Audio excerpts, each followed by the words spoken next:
Hi and welcome to Viewmaster Travels. This time I'm investigating Reel 161, Silver Springs, Florida, which is here near Ocala. I'd heard Silver Springs was one of the most popular attractions in Florida and there was lots to see there. My old Viewmaster reel certainly made it seem exciting. So we went there to see if it still looked like these old pictures. Turns out there's not much there left to see anymore. Most of what made the area famous has been gone for a long time, but the history of the place was very interesting. Here's the first picture on the reel. Attractive entrance at Silver Springs.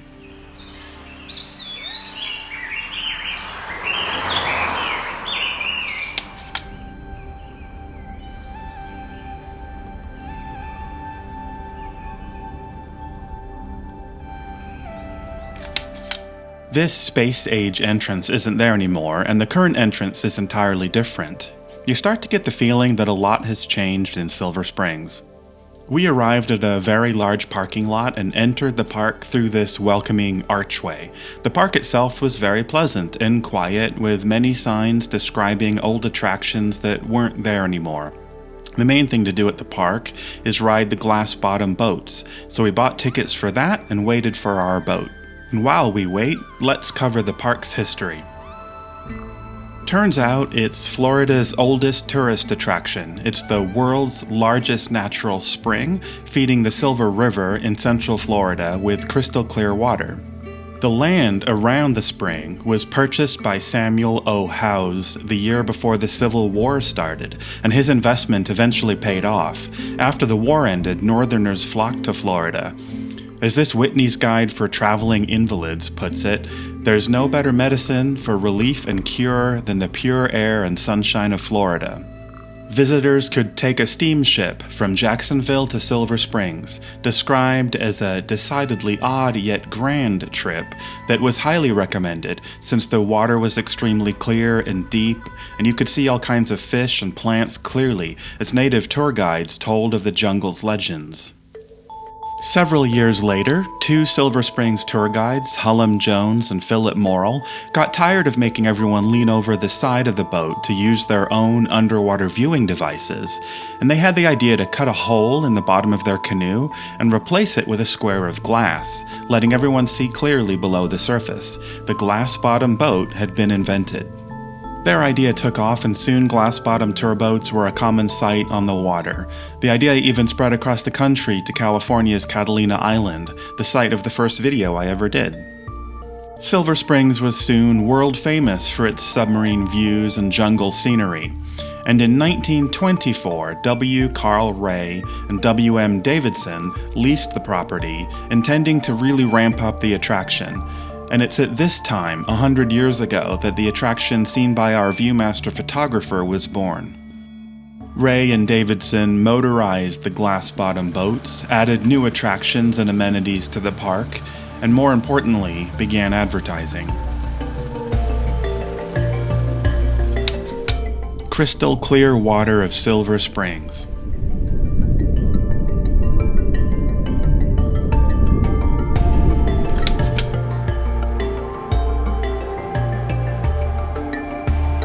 Take that for granted. Let you marvel over that for a minute.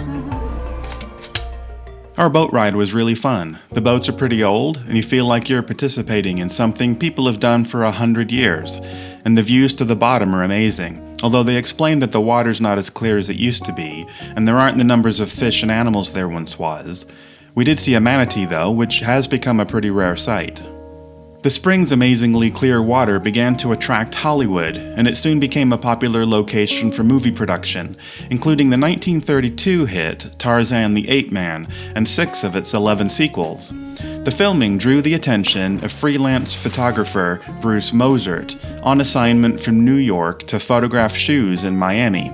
He took a day to visit Silver Springs to meet some movie stars. He was so enamored with the underwater scenery that he stayed in Ocala and became the official photographer at Silver Springs for the next 45 years. His surreal underwater photography made him world famous. Using waterproof houses that he built himself, he photographed hundreds of underwater scenes that Ray and Davidson gladly used in their promotions and postcards. And that brings us back to these two Viewmaster pictures. The woman in the pictures is Ginger Stanley, Mozert's favorite model. Stanley had been trained by Newt Perry to be one of the original Weeki-Wachee mermaids, and after that had come to work at Silver Springs, working with Mozert on most of his underwater photography projects. And here's the thing I think's really cool. Stanley often did stunt swimming for the various movies that would come to the Springs, and when Jack Arnold sent his second unit production team to Florida to film the underwater scenes for his new monster movie, Creature from the Black Lagoon, Stanley got the call. She had to dye her hair to match Julia Adams, the movie's lead, but it was Stanley swimming in all the iconic underwater scenes from the movie. Here's a scene from the movie on the right, and on the left is a film about how to train a mermaid, and you can see in the movie scene, Stanley does the classic underwater backflip that was part of her mermaid routine.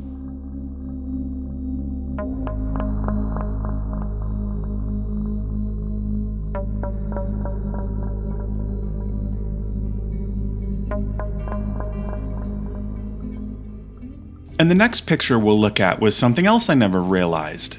As we strolled around the park, we came across a bridge to Ross Allen Island, and the name rang a bell. There's a Viewmaster reel dedicated to Ross Allen. It's reel 363, Ross Allen's Reptile Institute. Was that the same guy? Let's find out. Ross milks a rattlesnake.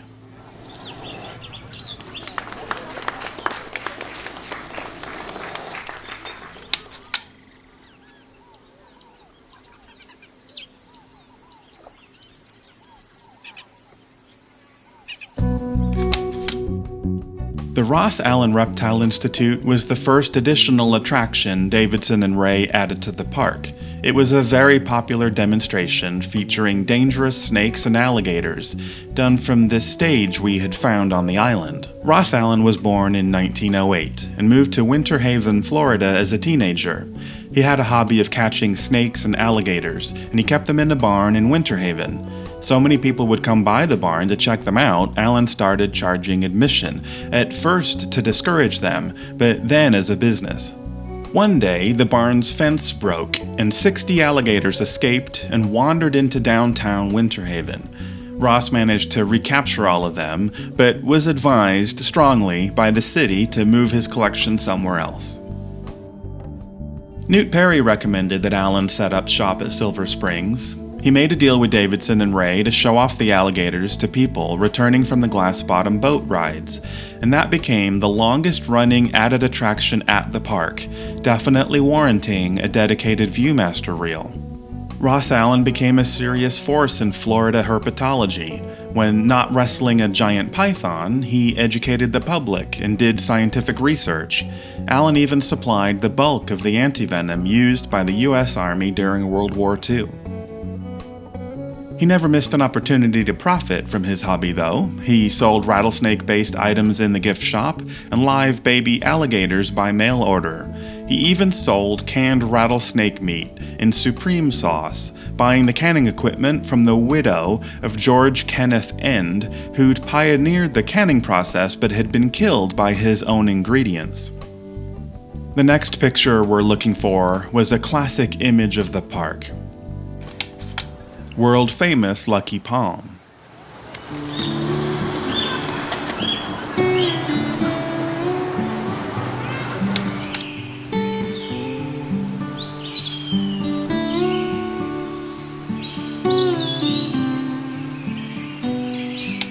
It strikes me now how indicative this image is of the current state of the park, partly because this classic advertising image is gone now, but partly because what you see today is what you get when the artificial supports were removed from the palm tree, which is true of most of the park today. It's lost most of its support. Anyway, looking into these advertising pictures revealed something crazy I never expected to find. Take a look at this and see if you can spot it. Here's a pamphlet about the Springs, and here's another one. Can you see what's different between them? The one on the right's for an entirely different park, named Paradise Park, built just 1 mile downstream of Silver Springs, but for colored people only. Looking into all this history and the things you could do at the park, you don't realize that it was all just for white people. The crazy thing was that the boat captains were entirely African American men, many of them descendants of the original steamship guides, but they couldn't bring their own families on their own tours. Davidson and Ray opened an entirely separate parallel park for African American guests, who rode in exactly the same boats and swam in exactly the same water. Even Ross Allen opened a parallel Reptile Institute to show off his collection again. Paradise Park was extremely popular. Buses brought people from as far away as New York, resulting in over 100,000 visitors each year. Now, to be clear, Davidson and Ray actually bought out a competing park downstream from Silver Springs, who they'd been fighting in court for years. They didn't build a whole new park out of the goodness in their hearts, but it was the only pair of segregated roadside attractions ever made in Florida. Aerial view of Silver Springs.